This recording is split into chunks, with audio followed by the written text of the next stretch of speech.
entonces inicio con la presentación del profesor Guillermo de Santis. El profesor de Santis viene de la Universidad Nacional de Córdoba, Argentina. Primera vez que viene a nuestra Semana de Estudio Romano. Había participado antes en cotutela con la profesora Ames, pero primera vez que está con nosotros presente, y es un honor tenerlo entre nosotros en la Semana de Estudios Romanos. La presentación del profesor de Santis se titula La ciudad de la Eneida, proceso de fundación y proyecto histórico, poético y político. Gracias. Bueno, muchísimas gracias. Muy honrado de estar aquí por la invitación, en la persona del profesor Raúl, agradecer a todos los organizadores. Comenzamos entonces. El prólogo de la Eneida de Virgilio propone literalmente la fundación de la urbs y de la gens romana como horizonte histórico de la obra y como programa poético que, en contexto agusteo, resulta parte de un plan político. Pero como sabemos, en el curso de la obra no se concreta ni uno ni otro objetivo. Las permanentes prolepsis y alusiones al presente del lector y profecías dan cuenta de una obra épica que intenta buscar en el pasado las bases de un presente. En términos sencillos, el plan propuesto se completa con todo el arco temporal que reconstruye el lector romano de la obra y deja a las claras que la historia no es un cúmulo de momentos o situaciones dignas de ser narradas, sino un proceso que puede ser textualizado de diversas maneras, también poéticamente, y que toma cuerpo en acciones individuales, en instituciones, en urbes et gentes. Por ello, entiendo que se justifica hablar del desarrollo de la urbs en Eneida, pues, por una parte, la ciudad de Roma es objeto de una de las mayores anticipaciones históricas y, por otra parte, es tangible para el lector virgiliano. Eneida no solo indaga sobre el porqué de la urbs, sino también sobre el cómo de la proyección al futuro que llega a cumplirse. Explora el movimiento desde el pasado hacia el futuro. La ciudad cumple con este programa, pues hallamos Troya, la ciudad grande, soberbia, que representa un pasado a superar, y la Roma diseñada en el escudo de Eneas, el futuro que converge con el presente del lector. Pero entre ambos extremos hay un arco de fundaciones que mira alternadamente hacia atrás y hacia adelante. Las fundaciones que los troyanos hacen en su recorrido hasta Cesta, en las puertas de Italia, y Cartago y Palanteo, la ciudad ingente y el poblado humilde respectivamente. Los estudios sobre la memoria y su aplicación en Eneida dejan bien en claro que no opera la lógica binaria que rezaba que recordar algo conllevaba olvidar otra cosa, sino que en el caso de la memoria colectiva, recordar un hecho suscita la posibilidad de recordar un número, incluso imprevisto, de hechos de la historia, por ejemplo de un pueblo. Como proponen Saider últimamente, pero antes Barchiesi y Mauricio Bettini, Virgilio, en su Eneida, intenta prever y controlar los recuerdos que operarán en su lector, asociando cada dato histórico o pretendidamente histórico a un espacio institucionalizado, que queda así ubicado en la historia. La ciudad es, según estamos estudiando con la doctora Ames, uno de los centros de concreción más importantes de este programa virgiliano, a la vez poético y político. Debemos entonces revisar las ciudades de la obra. Para ello, preferimos seguir más bien el orden cronológico que el narrativo, pues como sabemos, la Eneida interrumpe su secuencia temporal narrativa en los libros 2 y 3 para ir al pasado y regresar al presente lineal en el libro 4. En el inicio mismo del libro 3, Eneas subraya el tema de la ciudad y su estrecha unidad con la gens que la habita. Dice en el texto primero: luego que echar por tierra a Asia y al pueblo de Príamo que no lo merecía, pareció a los dioses, y cayó la soberbia Ilión, y por el suelo humea toda la Troya de Neptuno, a diversos exilios y a buscar tierras desiertas nos obligan los augurios de los dioses, y una flota bajo la misma Antandro disponemos, y al pie del monte Ida de Frigia, desconocedores de a dónde nos llevan los hados, dónde podremos instalarnos, y reunimos a los hombres.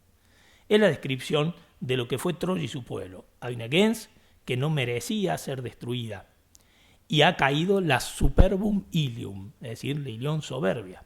es decir, una ciudad magnífica que queda desierta, pues esa gens se exilia en la búsqueda de su nuevo destino, una ciudad a ser fundada por indicación de los hados. Con la destrucción de Troya, asistimos en la Eneida a la caída de la única gran ciudad establecida en el poema, con un desarrollo histórico, con prestigio tal que merece el adjetivo superbus. De allí, en más, ninguna ciudad merecerá dicho adjetivo, salvo, como veremos, la Roma de la imagen proléptica del escudo de Eneas en el libro octavo. La memoria de Troya, de esta Troya y de una gens que no merecía ser destruida, llevará a los troyanos a intentar hacer resurgir. A partir de esto, se establece en la obra una condición para la nueva ciudad. No puede estar asociada a una gens vencida. Esta idea se hace evidente en el libro cuarto, cuando Eneas comunica a Dido su decisión de marchar hacia Italia y dice: si los hados me permitieran guiar mi vida según mis deseos y buscar mis propias preocupaciones, me ocuparía primero la ciudad de Troya y las dulces reliquias de los míos. En pie seguirían las altas moradas de Príamo, y por mi mano habría levantado de nuevo Pérgamo para los vencidos. Eneas plantea un intento de reactivar la línea histórica interrumpida. Pero hay dos impedimentos insalvables. Por una parte, los Fata, que lo impiden, y por otro lado, una ciudad que ya no permanece en pie y una gens victa. Hay una cuestión de progreso histórico y de política en Eneida que se expresa con claridad en la relación urbs-gens. Una gens victa no desarrolla un proceso fundacional efectivo. Cuando Eneas piensa en reactivar Troya, para los troyanos victi, está negando, sin saberlo, dicha posibilidad. Cuando en la visión de la historia de Virgilio, la idea de continuidad es clave. Claro que es preciso entender qué es y cómo se da esta continuidad. En el caso de Roma, esta línea ininterrumpida se caracteriza por haber tenido muchas instancias de peligro de destrucción de la que siempre ha salido incólume. La historia no es sencilla, no es de victorias permanentes, sino de continuidad y progreso sostenido, que en el caso de Eneida va desde la humilde ciudad de Bandro hasta la Roma de Augusto. De tal manera, el deseo de Eneas, basado en la memoria de Troya, es irrealizable. No importa si son los seres más queridos, son vencidos. Para el mensaje augusteo es fundamental que Roma no sea una ciudad para victi, y esto marca un cambio central en el poema, pues el linaje troyano pasará a ser romano cuando, entre otras cosas, se asuma su carácter de guerrero y vencedor.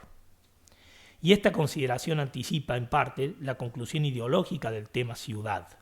El designio de fundar una nueva ciudad tal y como la proyectan los Fata, haya un primer obstáculo en la memoria de Eneas y no en el derrotero temporal y geográfico que lo situará finalmente en el Lacio. La memoria es un tema regente en todos los niveles de la obra épica y ha sido profusamente estudiado. Respecto de la ciudad, memoria no es solo un recuerdo, sino un intento de recrear el pasado, de negar paradójicamente que la historia inexorable avanza con el tiempo. Este aspecto retardante de la memoria aparece en las diferentes fundaciones troyanas de ciudades a lo largo del poema. Revisemos, por ejemplo, la primera. La primera ciudad es levantada por Eneas en Tracia. Dice Eneas en su relato a Dido: hay una tierra lejos de vastas llanuras, consagradas a Marte, los tracios la aran, gobernado otrora por el fiero Licurgo, antiguo asilo de Troya y penates aliados, mientras fortuna hubimos. Ahí paramos y en la curva playa levanto las primeras murallas, llevado por un hado inicuo, e invento el nombre de Eneadas por mi propio nombre. Apenas escapado de Troya, Eneas y los suyos llegan a Tracia, antigua aliada troyana, y construyen los primeros muros de la ciudad en la costa. Pero esta ciudad no prosperará, pues es el sitio donde Polidoro, troyano, fue asesinado y con él se frustraba el intento de Príamo de salvar el oro y los penates troyanos de la destrucción. La muerte de Polidoro demuestra que donde hay un troyano vencido no puede refundarse una ciudad. La segunda ciudad que se intenta fundar es Pergamea, en el libro tercero, en Creta, ocupando el emplazamiento de la ciudad desierta de Idomeneo. Cuenta Eneas: vuela la fama de que ha sido expulsado de los reinos paternos el rey Idomeneo, y desiertas estaban las playas de Creta, que la región está libre de enemigos y sedes abandonadas nos aguardan. Es un nuevo modo de fundación, el que se realiza sobre las bases de otra ciudad, con un fracaso inmediato por las dos razones más poderosas de Eneida. Una ciudad vacía de gens y por tanto de dioses no se sostiene en edificios vacíos. Por más importantes que estos sean, no alcanzan a sostener una fundación. A su vez, la Pergamea cretense es una ciudad vaciada, pues su pueblo ha huido. La ciudad cretense ha interrumpido su proceso histórico y nuevamente la memoria de Troya juega un rol ambiguo en Eneas y su gente, pues por una parte mantiene vivo el deseo y el objetivo de fundar una ciudad y de elevarla al carácter de magnífica, mientras que por otra se opta por un modelo que condena al pasado y no permite pensar en el modelo sugerido desde el principio por las revelaciones de Júpiter en el libro 1 y reiteradas en las revelaciones de Júpiter en el libro 12, de que la nueva ciudad debe ser una mixtura de pueblos y proponer un desarrollo histórico. Por otro lado, la llegada de los troyanos a Creta muestra que la memoria no puede basarse solo en deseos y palabras. En efecto, cuando Apolo indica que los troyanos deben ir a su lugar de origen más antiguo, Anquises dice sin dudar que es Creta y lo hace veterum volvens monumenta virorum, es decir, evocando los recuerdos de los antiguos varones.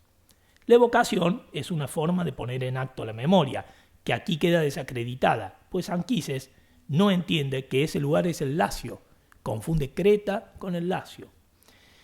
Así, la memoria de Troya y del linaje de sus antiguos antepasados no solo es la búsqueda de una ciudad imposible, sino también confusa. La tercera ciudad es la de Heleno y Andrómaca.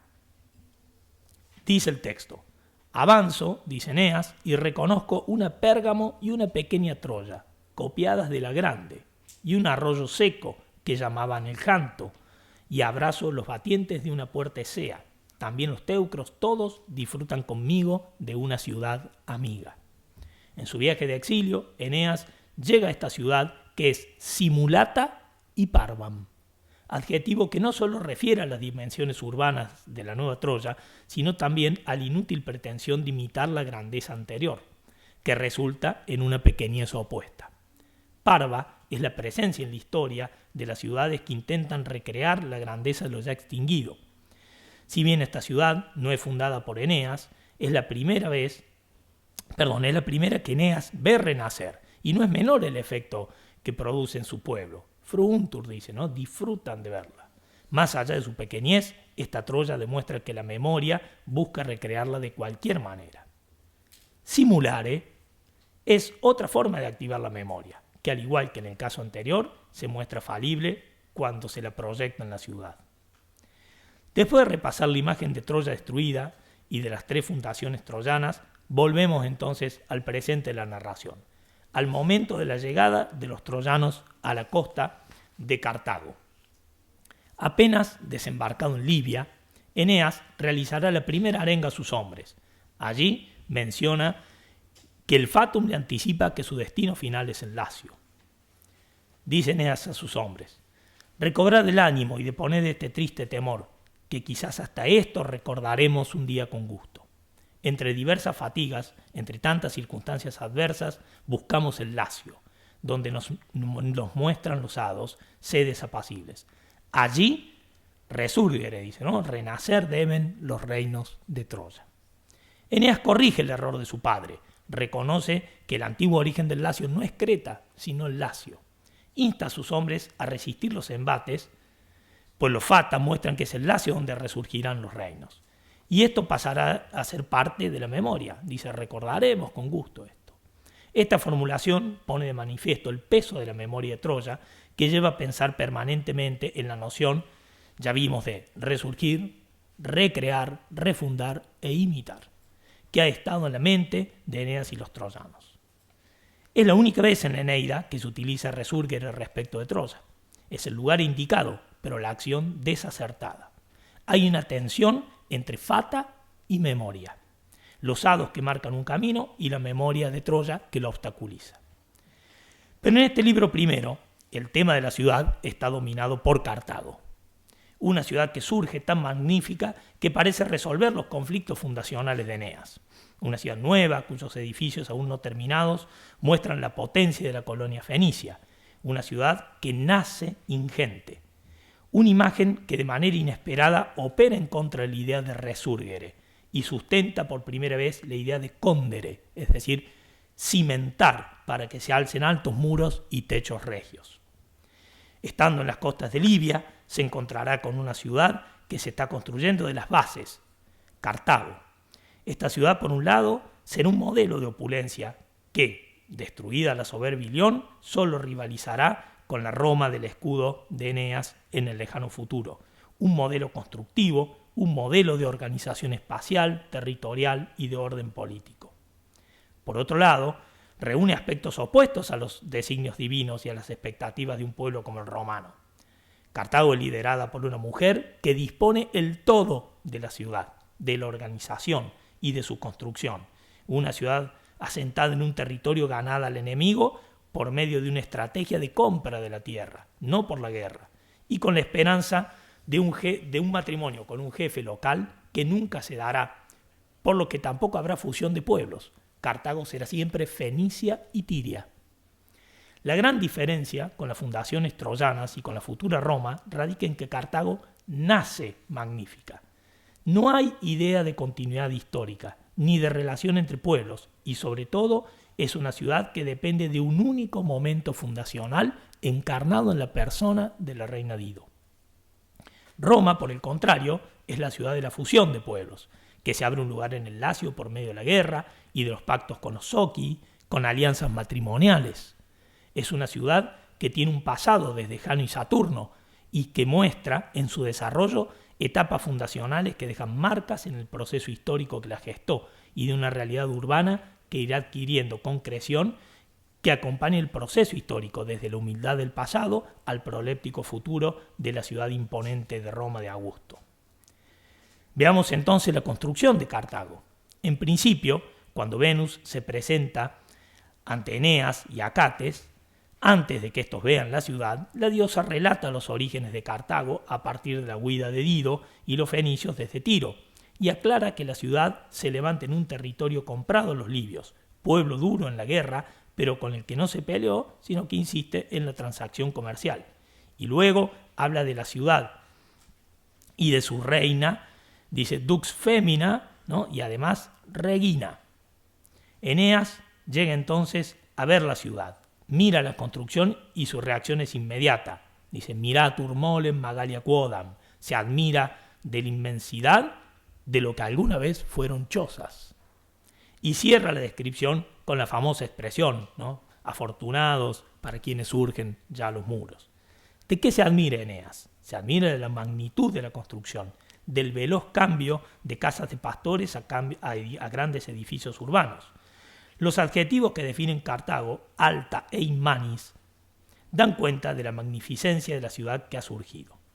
Semejante fiebre de construcción, los ardentes tiri, es un modelo fundacional distinto de aquel de las ciudades troyanas. En efecto, se levantan edificios grandiosos que no compiten con la memoria de otra ciudad ni pretenden hacer resurgir Tiro, como le dice Venus en el siguiente texto. Llegaron a estos lugares donde ahora ves enormes murallas y que nace la ciudadela de una joven Cartago. Muros ingentes para una nueva Cartago, no el resurgir de otra. Sin embargo, la diferencia con las fundaciones troyanas no acerca a Cartago a Roma, pues aquí todo surge como debe terminar. Es decir, nace para ser la ciudad ideal. Es a la vez una ciudad real y una ciudad teórica, una metáfora casi instantánea de lo que debería en realidad ser un proyecto de larga duración en el tiempo. Pero es posible que una ciudad surja magnificente. No se precisa una historia, un desarrollo que vaya consolidando etapas y dejando en el diseño urbano y en la construcción efectiva de los edificios las marcas de los sucesos que justifiquen no solo la grandeza de la ciudad, sino también del pueblo que la habita. No se trata ni de buscar ni de entender arqueológicamente la ciudad que Eneas tiene ante sus ojos, ni sus características constructivas reales. Se trata, a mi entender, de que así como la memoria de Troya impulsa a revivirla, y a la vez evita que esto se logre, el solo presente que significa Cartago no tiene lugar en la visión histórica de Eneida, pues, como se ha dicho 1000 veces, es una obra que se asienta en la protohistoria de Roma y se proyecta hacia afuera de la narración hasta el presente del lector. Esta idea de devenir histórico no vale solo para Roma, sino para todas las ciudades de Eneida. De hecho, Eneas va en busca de todo lo que el poema no contará directamente: una nueva esposa, Lavinia, que dará origen a un nuevo pueblo y luego a la fundación efectiva de una ciudad. Nada de esto sucede en los límites narrativos del poema. De la misma manera, el tema de la ciudad, tan presente en los 8 primeros libros del poema, conlleva la misma lógica y, en definitiva, da cuerpo físico a lo que podríamos llamar con Lucrecio una filosofía de la historia. Tan es así que en el templo de Juno, en Cartago, el magnífico mural representa un suceso importante para la diosa tutelar, Juno, con la pretensión, esta es mi hipótesis, de convertirse en la historia de Cartago. En este bosque, dice Eneas, por primera vez el insólito espectáculo disipó su temor y se atrevió Eneas por primera vez a esperar la salvación y a confiar en medio de la adversidad. Y así, mientras todo contempla al pie del templo enorme, esperando a la reina, mientras se admira de la ciudad, cuál sea la suerte, y las brigadas de obreros y el esfuerzo de los trabajos, ve por orden las luchas de Troya y las guerras que habían divulgado la fama por todo el orbe, y a los atridas y a Príamo, y con ambos al cruel Aquiles.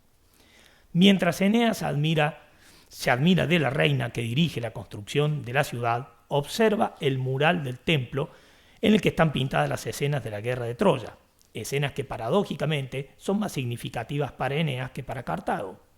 Como bien demuestran todos los análisis modernos de la éfrasis del mural, Eneas narra los sucesos que él ve y que le interesan personalmente, es decir, que los lectores no disponemos de todo el mural.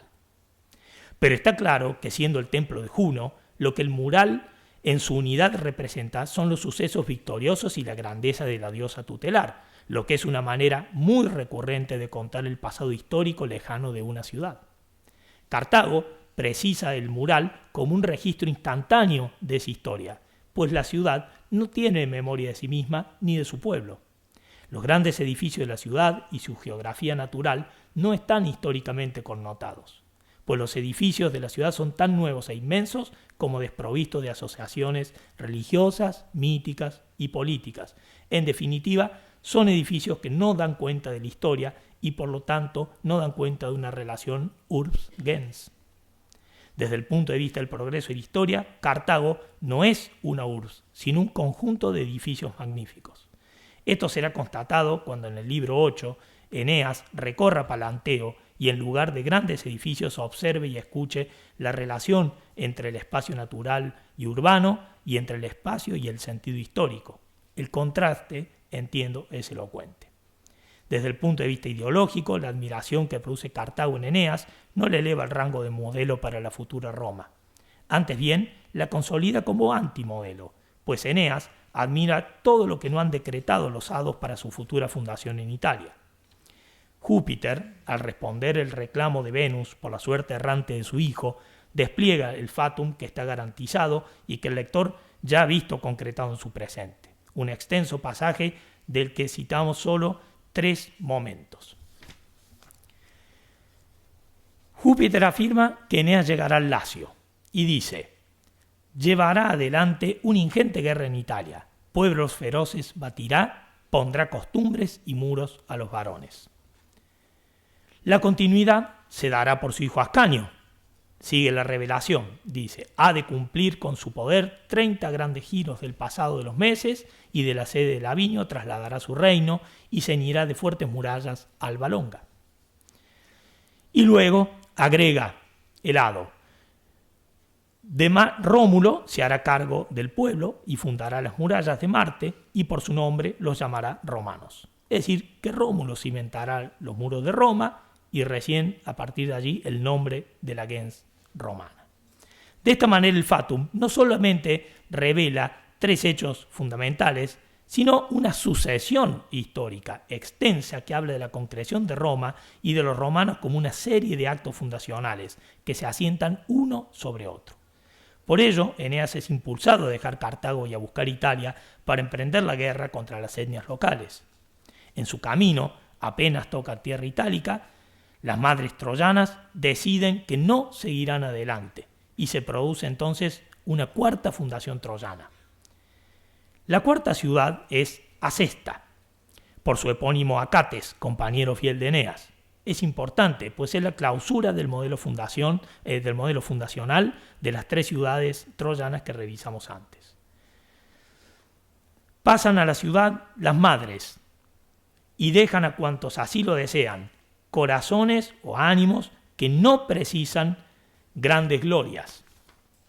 Ellos mismos reparan los bancos y reponen en los barcos las maderas devoradas por las llamas, remos disponen y jarcias. Son pocos en número, pero es vigoroso su valor en la guerra. Entretanto, Eneas traza la ciudad con el arado y sortea las casas. Ordena que esto sea Ilión y que Troya sean estos lugares. La ciudad de Acates es la definitiva nueva Troya, que sigue pesando en la memoria como ciudad que debe resurgir. Pero aquí se produce un acto fundamental, la separación entre las madres y aquellos que no tienen deseo de gloria de los que van a seguir adelante porque tienen virtud guerrera. La ciudad de Acesta tendrá vida, construida desde la base misma, donde se diseña un senado, un templo a Venus Idalia y un túmulo a Anquises.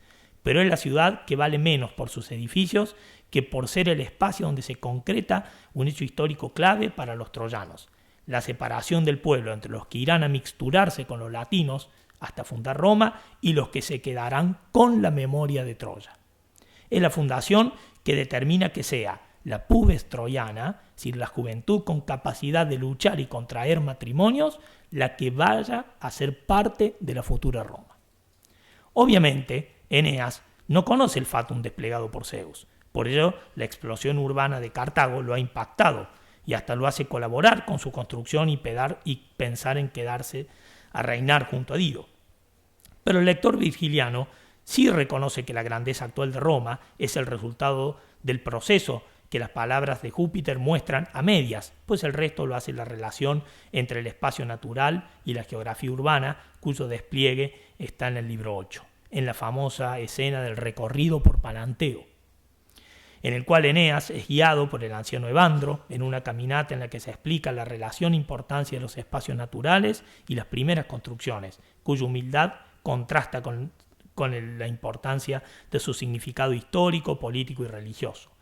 Cada lugar en esta protociudad tiene una historia y una proyección al presente del lector. El recorrido por el sitio de lo que será Roma nos muestra que Eneida no solo aborda el tema de la ciudad en tanto fundación, sino en tanto modificación semántica y resignificación del espacio geográfico, desarrollo en etapas que van jerarquizando el espacio en lo político y religioso, y cada parte del proceso deja una marca que el avance de la URSS, lejos de borrar, intenta poner de relieve. Si el impacto de la visión de Cartago en Eneas fue de admiración, miratur, el recorrido por el espacio geográfico urbano en el libro 8 causa una emoción más profunda. Dice, al ver la ciudad de Palanteo, admira y mueve los ojos con agilidad hacia todos los alrededores Eneas, y es capturado capitur loquis por los lugares, y feliz cada cosa pregunta y escucha acerca de los recuerdos de los varones antiguos. Eneas no se admira del crecimiento de una ciudad como le ocurriera con Cartago, pues esta Roma es humilde y de plena mixtura con el espacio natural. Eneas es atrapado por la secuencia ininterrumpida de la relación entre espacios y fundadores en una línea continua. Esto significa que Roma registra la impronta de cada fundador, pero no depende exclusivamente de uno de ellos. Es un tipo de memoria que proyecta hacia el futuro, que evade la idea de resurgere para proponer la idea de condere como proceso permanente. Cuando Dido muera, Cartago desaparecerá del poema. Roma, en cambio, se proyecta más allá de los límites temporales del poema. Para la historia de Roma, Cartago no fue ciudad de un día, Por el contrario, la historia fáctica de las guerras púnicas la muestran como el rival a vencer para que Roma domine el Mediterráneo. Es una ciudad antigua y prestigiosa hasta su destrucción. Virgilio no desconoce esto. Cartago deja su impronta, pues pudo llegar a ser un modelo fundacional de Roma si pensamos solo en la idea de hundir cimientos y de hacer surgir columnas y techos. Pero esto no alcanza, no radica aquí el condere urbem, y menos aún el condere gentem. Cartago será en cambio el antimodelo fundacional, pues Roma aspira a ser un desarrollo desde y junto a la topografía natural a la que las acciones de sus múltiples fundadores irán dando forma a través del tiempo. Cartago es una ciudad sin proceso histórico, y en un poema donde todo es pasado que se proyecta al futuro, es un proyecto inaceptable. La magnificencia de Roma en Eneida llegará con el último eslabón fundacional, el de Augusto, después de haber superado situaciones extremas y de haber ido incorporando edificios a una topografía semantizada. La profecía del escudo de Eneas habla de los famosos 300 templos que Augusto construirá después de vencer a Marco Antonio y Cleopatra y decretar una vez más la Pax. 300 es un número que contrasta con la única ara de la época de Evandro y de Eneas mismo. Es una marca de que la urbs superba es la que ostenta una historia, un proceso en el que cada líder fundador deja una marca para la memoria. Por ello, en el escudo de Eneas, cuando se hable de la ciudad de Augusto, que es la de Virgilio y sus lectores, se sintetizará en las puertas soberbias del templo de Apolo, de Superbis Postibus, frente a los cuales Augusto y Roma reciben el tributo de los vencidos. La idea de historia que Virgilio pone de manifiesto en la ciudad y a través de la ciudad habla a las claras de que jamás un poema épico puede ser una metáfora de la gloria presente, sino por el contrario es la memoria viva del sentido del pasado.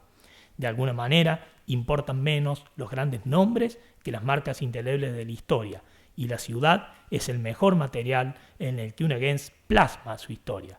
Por ello, la urbs puede ser entendida no solo como tema, sino incluso como héroe épico, pues condensa la memoria colectiva que desde el pasado sostiene el presente. Muchas gracias.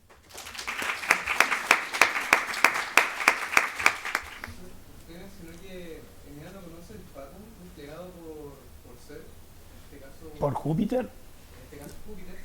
No, Eneas no lo conoce. Júpiter despliega el fatum en 2 ocasiones, en el inicio de la obra a la madre de Eneas, a Venus, y al final, en el pacto final con Juno, para que deponga, ¿no es cierto?, su ira memoriosa y se resuelve el poema. Pero Eneas no conoce estas revelaciones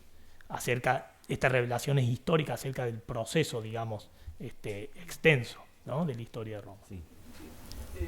Usted habla, ¿no es cierto?, de los hitos fundacionales de Eneas, ¿no es cierto?, antes de llegar a Roma propiamente tal.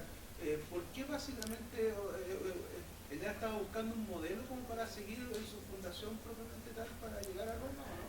Claro, digamos, en la hipótesis del trabajo, yo hablo del contraste, digamos, entre los hados que Eneas está obligado a seguir y la memoria de Troya.